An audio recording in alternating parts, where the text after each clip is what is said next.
জেলরক্ষীদের এই রিকিকে সন্দেহ হলো, তাকে পরীক্ষা করতে গিয়ে দেখা গেল তার শরীরের ভেতরে একটি গুলি আটকে রয়েছে। জেলরক্ষীরা অবাক হয়ে গেল, তার শরীরের ভেতরে গুলি কিভাবে ঢুকলো। আসলে রিকিকে যখন ধাতু শনাক্ত করার যন্ত্রের সামনে নিয়ে যাচ্ছিল তখন সেটি বেজে উঠল।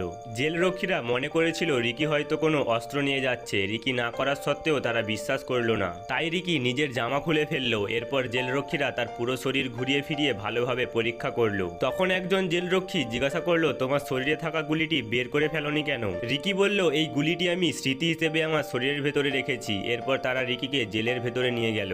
জেলখানাটির পরিবেশ ছিল ভয়ঙ্কর, আর সেখানে নানা ধরনের মাফিয়াও বন্দী ছিল। এদিকে এক দুষ্টু বন্দী এক বৃদ্ধকে মারধর করতে শুরু করলো এবং তাকে বিশ্রী ভাষায় গালাগালি করতে শুরু করলো। রাগে এই বৃদ্ধ তাকে আক্রমণ করতে গেল, কিন্তু ওই বন্দী একটি কাঠের ধারালো টুকরো তুলে নিয়ে বৃদ্ধর মুখে আঘাত করলো। আঘাতে বৃদ্ধর মুখ গুরুতরভাবে ক্ষতিগ্রস্ত হয়ে গেল। তিনি প্রচন্ড যন্ত্রণায় চিৎকার করতে লাগলেন। ঠিক তখনই একজন জেলরক্ষী সেখানে এসে জিজ্ঞাসা করলো, এখানে কি হয়েছে? কিন্তু ওই কয়েদি মিথ্যা বলে জানালো বৃদ্ধ লোকটি নিজেই পড়ে গিয়ে কাঠের টুকরোয় আঘাত পেয়েছে। জেলরক্ষীও তার কথায় বিশ্বাস করে সেখান থেকে চলে গেল। পরদিন দেখা গেল এই বৃদ্ধ জেলরক্ষীদের হাতে হাতকড়া পরা অবস্থায় মারা গেলেন। একমাত্র বন্ধু হওয়ায় রিকি জেলরক্ষীদের এই নির্মম আচরণে ভীষণ রেগে গেলেন। এমনকি শুধু হাতের জোরেই সে বৃদ্ধের হাতকড়া ভেঙে ফেলল। মৃত্যুর আগে বৃদ্ধের সঙ্গে জেলরক্ষীদের তর্ক হয়েছিল। জেলরক্ষীরা তাকে সন্দেহ করে অভিযোগ করেছিল যে সে নাকি গোপনে নিজের বাড়িতে চিঠি পাঠিয়েছে। বৃদ্ধ বারবার নিজের নির্দোষ হওয়ার কথা বললেও জেলরক্ষীরা তাকে মারধর করে মাটিতে ফেলে দেয়। তখন বৃদ্ধ তাদের কাছে ক্ষমা চেয়ে অনুরোধ করেন যেন তারা তাকে বিশ্বাস করে।